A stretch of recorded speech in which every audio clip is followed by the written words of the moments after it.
And quite honestly, guys, before I start watching any Jordan Peterson interview now, I just have this pessimistic out view of what the outcome is going to be. It seems that every Jordan Peterson interview that's ever happened, whether it's on the radio or on the TV, it seems that it's always crashed and burned. It never seems like Jordan Peterson can get his points across in any meaningful way, and it's like nothing of substance is actually happening. It just seems like it's an argument between two people. But this is the first interview that I think didn't quite go like that. And while the presenter does challenge Jordan Peterson quite a bit, it's in a good way. It's in the right kind of way. Anyways, guys, enjoy the video. I will see you in the next one. Jordan Peterson joins me now. You're clearly involved centrally in the culture wars. Were you drafted into these wars, or were you a volunteer? I would say a little of column A and a little of column B, but mostly I volunteered. Why? Because the government stepped outside of its mandate and dared to bring in legislation compelling speech. And that had never been done in the history of British common law. And they did it in the guise of a false compassion and in ignorance and in willful blindness. They made a big mistake. And so there's no way, once I had read the policies and understood what was happening, that I was going to stand for that, insofar as I had any choice. It's the case, though, that common courtesy leads us to address people in ways that they feel easy with. You're happy with that as an account? Sure, and thrilled with common courtesy. But it's a whole different thing when the government uses an ideologically motivated claim of compassion to justify implementing careless, unbelievably careless compelled speech legislation. But you're not against the state's intervention in all areas of life, are you? Well, it depends on the areas. No, but in principle, I mean, there are some. No. You're not an Oklahoma guy who wants to go back into the woods and get rid of the state. No, I'm actually quite a moderate, centrist type of person. So, okay, listen. I mean, I'm from Western Canada, and we're a little more on the libertarian end of things, but not in any. I'm a Canadian, you know. Canadian political radicals are just not that common. Your book is marinated in religious language. Yes. Set your house in perfect order before you criticise the world. That's got the cadences of the Bible behind it about setting your house in order. I was brought up an English Methodist. I want to know, what is your religious framework? I'm just back from New York, so you're clearly a North American Protestant. Yes, I think that's very fair to say. That's my background. My family was a member of my mother in particular was a member of the mainstream Protestant church in Canada, which happened to be the United Church. Although I was disenchanted with religious thinking by the time I was about 12 or 13. It's not that there's anything special about that, but I became very much interested in the role that narrative plays in orienting people in life, and delved deep into it when I was studying totalitarianism, and which I did in depth. Well, I have been doing that for 40 years, really. And that led me down to the deepest of stories. And by definition, the deepest of stories are religious. I mean, it's the fact that they're deep that makes them religious, or vice versa. And so I've strived to understand what those stories mean. Okay, that makes it sound very scholarly. Mm-hmm. It's not with you. It's inside you. It's not you are religious, aren't you? Well, it would depend to some degree. No, don't get epistemological on me. Okay, what I'm asking you is, you're a believer. Now, of course, what it means to believe is different, but the reason I'm interested in this is your commitment to individual responsibility has a religious history to it. It has a religious aspect to it, sure. It has a religious layer to it, let's say. And I would say that the battle that I found myself involved in wasn't a political battle or even a psychological battle. As far as I'm concerned, it's actually a theological battle. So because I see what's happening in the universities as the pushback of a fundamentally collectivist viewpoint against the cardinal Western stance that the individual is sovereign. And hold on there. That's where we begin. There is, of course, Emerson's great essay on self-reliance, Frank Sinatra's My Way.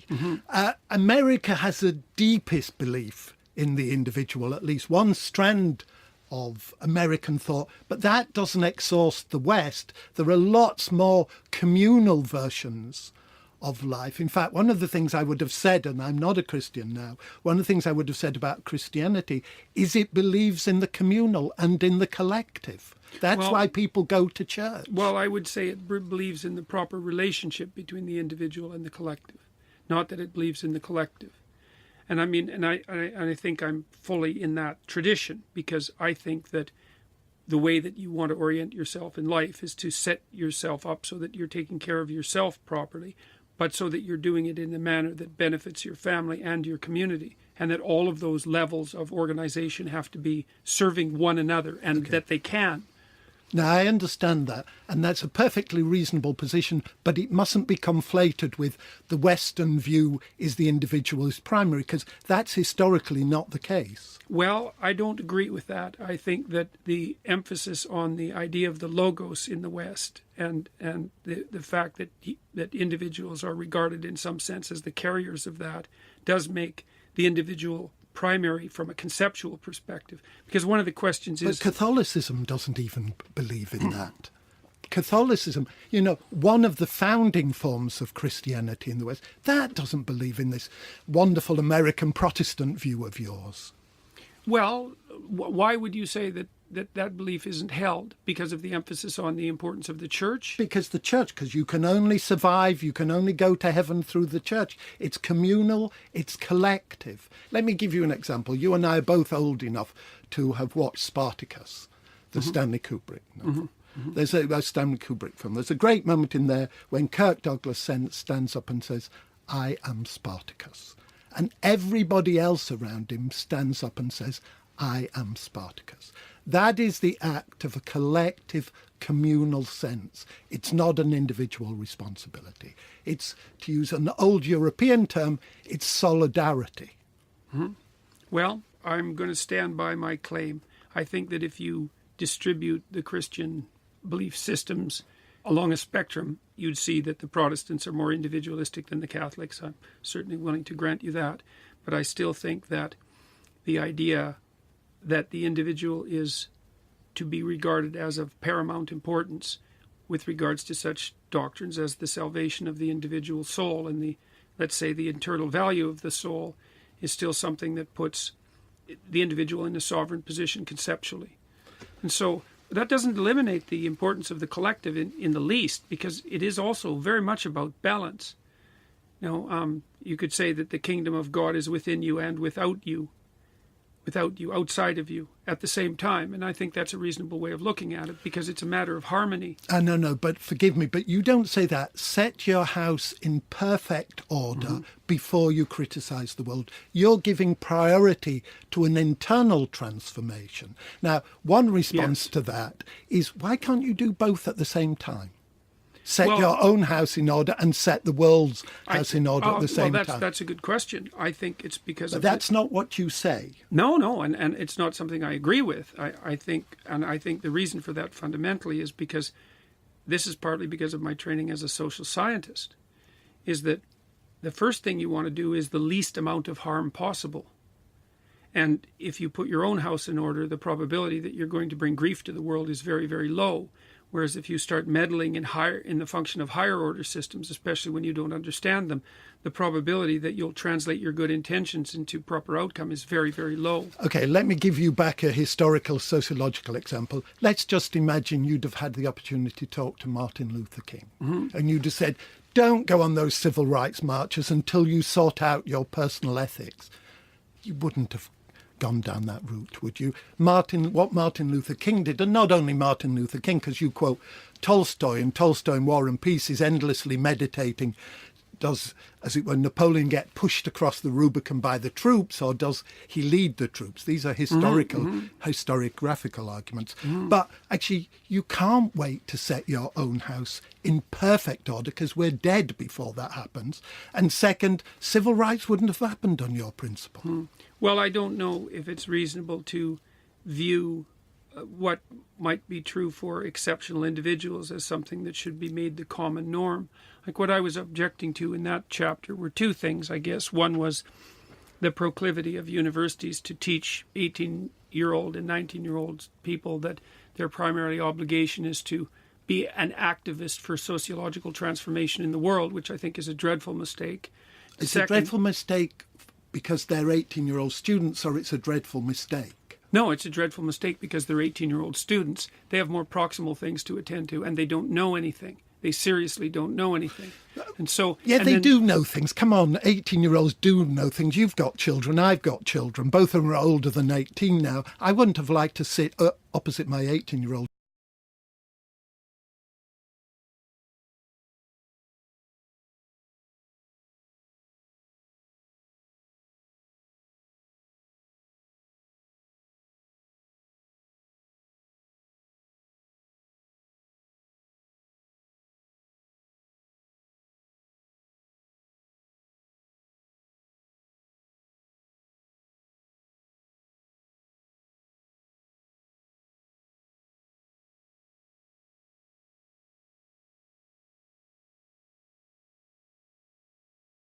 admit. And so partly you have to wonder if you're attempting to change the world, if you're attempting to change the world because you don't want to do the changes that are necessary for yourself. You do increasingly sound to me like a good radical Protestant, but I want to give you another example, which is different. You know, if you'd have said set your house in perfect order before you criticise the world when you're 18 and universities, it might have been a more defensible thing to say. But let me give you another example. There's a football match where 90-odd people died from Liverpool. The claim at the beginning was they were badly behaved hooligans and the police blamed these Liverpool supporters for doing this. The mothers, the fathers, the sons, the brothers, the wives got together and became activists. It took them 25 years to demonstrate actually that what the police had claimed was untrue. Now, they were not going for vengeance. Right. They were going for justice. And actually, I really read this book carefully. Yeah, it and seems the word, that way. And the word justice is really not much there. The word vengeance, that's why I think you're an old-fashioned Old Testament guy. The word justice is hardly the word. Vengeance is very prominent in the book. Now, I'm telling you that these Hillsborough families were after justice, not after vengeance. They acted collectively. They didn't know enough. No, they had their personal reasons. It was part of their own destiny. Fair enough. And they were after justice. Well, and I'm not going to make the case that collective action is never necessary. I mean, and as I said, I wrote the book in some sense as an antidote. The prevailing ethos is that the highest order of being is political activism, and that's especially the case in the universities. And so, you know, now and then things need to be pushed back into their proper position. So it's not like political action or the desire for justice, which I think is a better way of thinking about it, is never justified. Of course it is. And there's but no it's also reason difficult to discriminate it from revenge. So no, yes and no is the response to that. Vengeance is personal, it's self-interested. Justice is about vindication rather than vindictiveness. Yeah, right. And if that's the case, then you can separate out justice from vengeance. Yes. And to be frank, there's no reason an 18-year-old, and there were plenty of 18-year-olds amongst these Hillsborough families, shouldn't be active. Well, and there's a kind of quietism about you which actually surprises me. Well, I don't want to make the case, or to be seen to making the case, that action at some level other than the psychological is never warranted, because obviously that's not the case. But I would say that we have quite self-evidently swung way too far in the opposite direction. Who's we? Who's we? The universities, the social sciences, the humanities in particular, women's studies, cultural studies, so these groups that do nothing but produce activists. Forgive me, I was a professor of literature, so that's simple historical and factual nonsense. I mean, if universities were turning out social activists in very large numbers, it is a fight that's going on. It is a fight in the university, but I suppose what I'm asking... How long ago were you a professor? I've been a visiting professor quite recently, until I turned to the wonderful age of 65 when I stopped being a professor. But the point I suppose I'm trying to ask you about, there are injustices in the world. And because there are injustices in the world, you may think, and you may in certain ways be right, that the ways in which these social activists operate is not helpful. But by addressing them rather than the problems, You're avoiding the major issues, which are issues of injustice. Well, it depends on what you think the major issues are. Like, as far as I'm concerned, the major issues are whether or not people have put their houses in order. And like you see the world, apparently, and fair enough, I'm not suggesting that you're wrong. It's not how I look at the world. You know, you, at least in the way that you're expressing it in this argument, is you see large-scale collective injustices and regard it as people's fundamental, what I suppose... No. Listen, I wouldn't dream to speak for Martin Luther King or even for the Hillsborough survivors. What I'm saying is, historically and in contemporary terms, there are people who've taken other views that can't be reduced to they want vengeance. They want justice. Fair enough. The book doesn't recognise those other positions. The book tends to reduce... I see very little of the pursuit of justice characterizing the modern university. I see a tremendous amount of the pursuit of vengeance for things that don't even deserve to have vengeance extracted for them.